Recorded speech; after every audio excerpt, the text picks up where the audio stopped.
What is going on, everyone? I hope you're all having a great week, and welcome back to Chode Studios. Yeah, I don't know.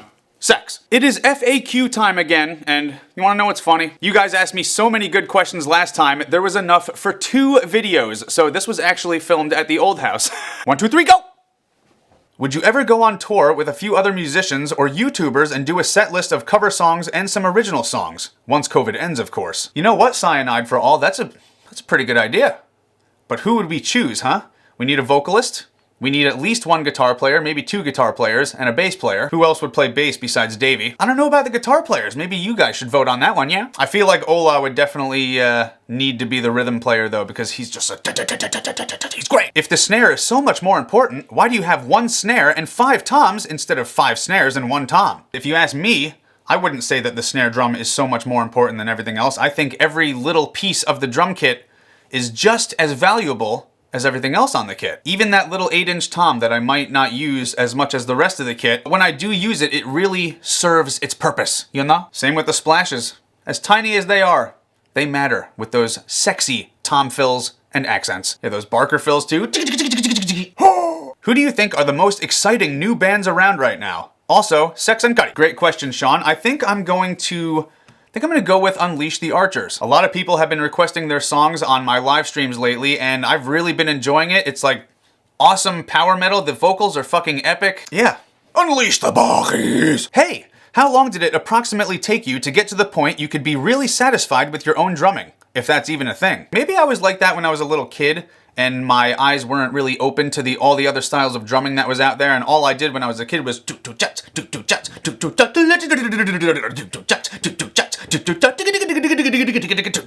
and I could do that really, really well. And I was like fucking 10 years old, and I was like, oh man, I'm so good. I'm satisfied. Oh yeah, great. Nowadays, I don't know if I'll ever be satisfied with where I'm at. I've been doing heel toe technique with the double strokes on my feet for at least 2 years now, and I'm still nowhere near satisfied. Like, I'm definitely getting better with it. I'm definitely getting more accurate. There's less popcorn, but yeah, like that's just an example. Yeah, I don't know if I'll ever be satisfied. There's always room to improve, I feel, you know? Even when you check out some new band and you end up really liking it and it inspires you to just like come up with new kinds of beats or, you know, stuff like that.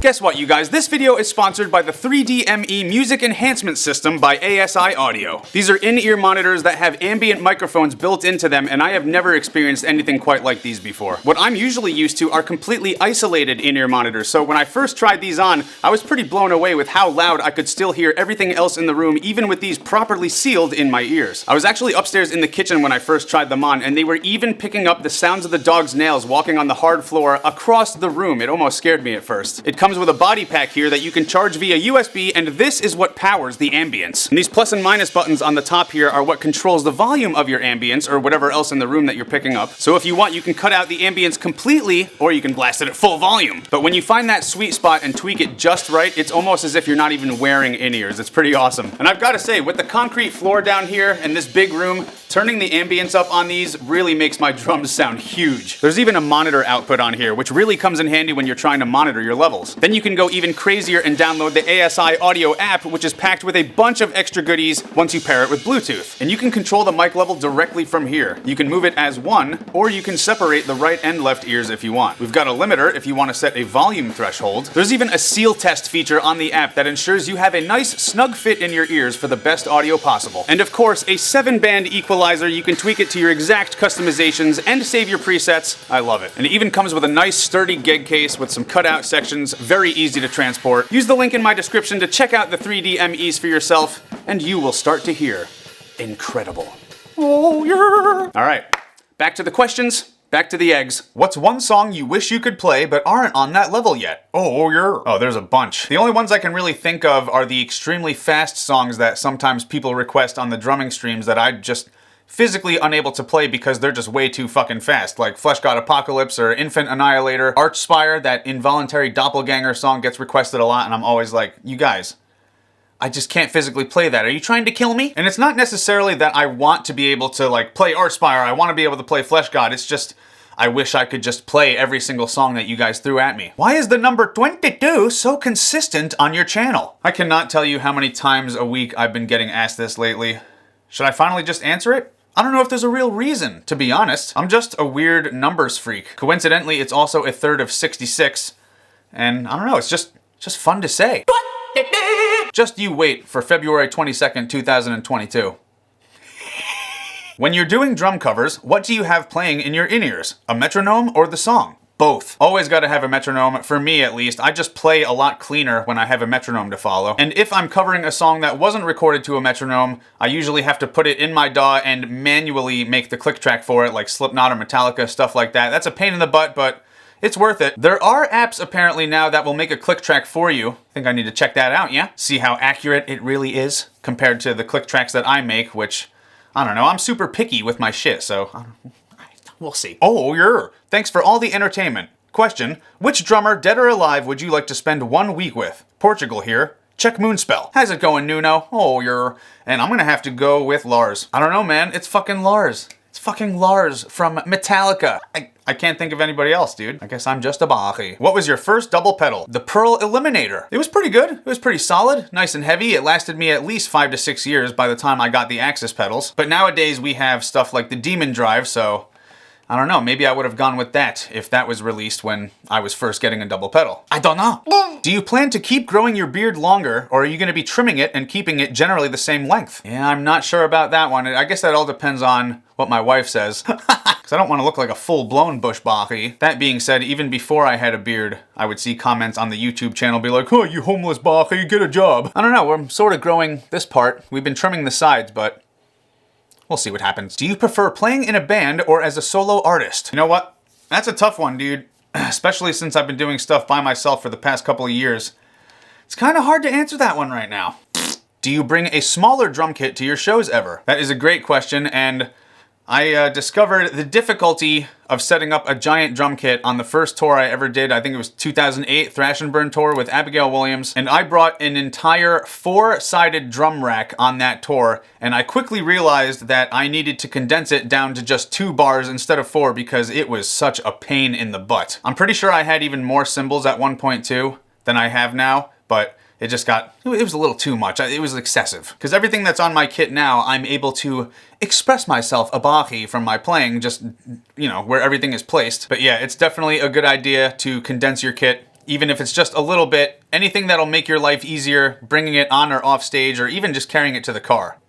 How do you feel about the new silent stroke heads and low volume cymbals? I think pretty soon I'm gonna get my hands on some mesh heads and do like a mesh head triggering video. Because a lot of you guys have been asking me about that, and it's been at least 10 years since I've had mesh heads or even tried to trigger with mesh heads. So I think it is safe to say that another fun gear review is gonna be on the horizon pretty soon. Will you ever buy a new drum set or change anything about your drum kit? That is a very good question and hard to answer because I don't know. I've had the same drum set since I was 14 years old. I'm 33 now. I feel like I'm pretty happy with the way everything's set up and the way everything sounds. But that being said, you never know. I also fear change, so there's that. We do not like change. Any tips for recording drums? We're in the process of making an album. Thank you. Let's see if I can think of a few. Make sure your drummer hits really hard. Definitely record to a click track. Don't rush anything. Take your time, make sure it's perfect, and everyone is happy. Tickle my pickle? Okay. If you were restricted to only using 3 cymbals, what would they be? I guess we're gonna have to go with a crash ride, one that we can crash on and ride on. I feel like I definitely need a splash, and probably the hi-hats. Would we forgo the China? Or would we pull the Lars and forgo the ride cymbal? But no, then we couldn't have the crash ride. What do we give up, the hi-hat or the China or a splash? Shit! Too hard for me, I'm running away. What did you feel when Mike Portnoy followed you on Instagram? First of all, I had to flick my testicle just to make sure I wasn't dreaming. Yeah, Mike's been one of my biggest influences and inspirations since I was a kid. So the fact that he thought that something I did was awesome, like, I fucking love Mike Portnoy, dude. Wow, a lot of questions. People want to know how much my drum kit cost. You guys, why so Bachi? We all love your drumming channel, Sir Samus, but would you ever be interested in creating a second channel more geared towards gaming and reaction videos outside of music? I have thought about that, but first of all, I just really wouldn't have the time to do it. I do have a lot of gaming content that I do want to upload. We've had a lot of fun streams in the last couple of months. We've played Chrono Trigger, we've played Final Fantasy VII, we've played Zelda. I do have a lot of highlight clips that I would like to upload to YouTube. Yeah, I'm not sure if I should make a second channel for that, because when I used to play Fortnite a lot, I did have like 2 clips that I uploaded to my YouTube channel then, and I got a lot of comments like, dude, what the fuck is this bullshit, blah, blah, blah. And I'm like, dude, I'm still uploading drumming content every Tuesdays. Like, I uploaded that one like on a Friday or something like that, and people were still mad, so I don't know. What do you guys think? Should I make a second channel for that kind of stuff, or should I just, I don't know. I was planning on just like having like special Friday uploads for gaming highlights, but who knows when I'll even get around to that, because that's more editing that I don't have time for. Maybe if Tyler wants more work, yeah. What games are you currently into that aren't Raid Shadow Legends? Well, besides Raid Shadow Legends, I've been playing a lot of Raid Shadow Legends, and also a little bit of Raid Shadow Legends, and you know, at nighttime, I've really been enjoying Raid Shadow Legends. What made you want to have sex? Al. Can I have sex with Al? No! How can I improve or use properly the legs or ankles for the swivel technique? Oh! Practice! Still waiting for the re-uploaded Killswitch Engage Hello Kitty guitar videos. Holy shite. Christian Eggert. Dude, you remember that shit? Any of you guys in the comments, or any of you watching, you guys remember that? Way back in the day, probably like 2005, 2006, I had a whole bunch of Killswitch Engage guitar videos on my Hello Kitty guitar. Yeah, that was fun. I don't know why I deleted all those. I guess I was a self-conscious bachi. Hey, there's Gareth Bradley. He says, if you travel when this pandemic goes away, can I buy you kebab and Jägermeister? Dude, that would be great, man. That was one of my favorite things about going over to Europe, were the fucking late night kebabs. And I still need to get a bottle of Jägermeister for those Friday night sex hangouts. Dude, you're the man. Alrighty, thank you guys so much for watching this video, and thank you to everyone who submitted questions, and big thanks to ASI Audio for sponsoring the video. Seriously guys, go check out these 3DMEs, they are fucking awesome. And I guess that's pretty much it. I love you guys. I hope you all have a great week, and this concludes our broadcast gape.